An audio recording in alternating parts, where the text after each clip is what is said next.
सरकारी भत्ता नहीं दिए तो कम से कम भैया योजना ही दे दीजिए 2500 रुपए। बिल्कुल, इसमें क्या बुराई है बताइए। आज भैया लोग भी तो घर चलाते हैं, वे भी तो कहीं ना कहीं मानसिक यातनाओं को झेल रहे हैं। बरसों बरसों तक कॉलेज में अध्ययन करते हैं, कोचिंग संस्थानों में अध्ययन करते हैं और फाइनली उनको जब सुविधा नहीं मिल पाती है, नौकरियां नहीं मिल पाती हैं, तो उनके पास भी एक हताशा भरा जीवन होता है। तो ऐसी परिस्थितियों में भैया योजना सम्मान भी मिलना चाहिए। कितना मिलना चाहिए वो राशि?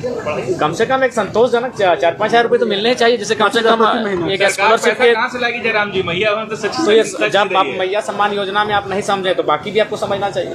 देखिए, मैंने पहले भी कहा, आज भी कह रहा हूँ कि ये जो बजट निसंदेह जो सरकार का एक योजना था मैया सम्मान, उसकी भरपाई हो जाएगी, क्योंकि लगभग बजट का 9 से 9.5% उसी में भुगतान किया जाएगा। और इस बार कृषि के लिए भी अच्छा बजट आया है। लेकिन ओवरऑल अगर नौकरियों की बात करें, नियुक्तियों की बात करें, तो स्थापना मद को आप देखें, उसमें विशेष बढ़ोतरी नहीं हुई है। इसका मतलब सरकार के इरादे स्पष्ट हैं कि इस बार जो ये वर्ष नियुक्तियों का वर्ष नहीं होगा। अगर नियुक्तियों का वर्ष होता तो कम से कम उन्हें अपने स्थापना मद की जो राशि है उनमें बढ़ोतरी करने की आवश्यकता थी।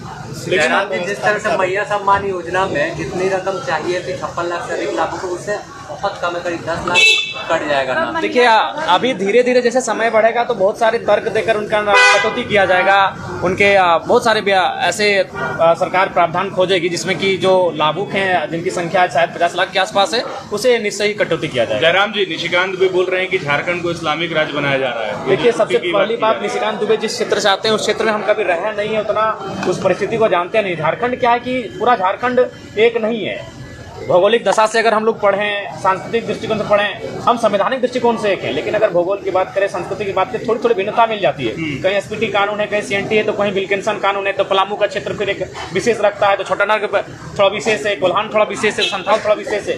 तो जब आप उस भौगोलिक स्थिति में बसबसाव करें, रहेंगे, अध्ययन करेंगे, तभी उस विषय में हम कह पाएंगे। आपने कल सवाल युवाओं पर ध्यान नहीं दिया जा रहा है। हमें लगता है कि सरकार युवाओं को लेकर गंभीर नहीं है और मुझे लगता है ये बहुत ही खेदजनक है।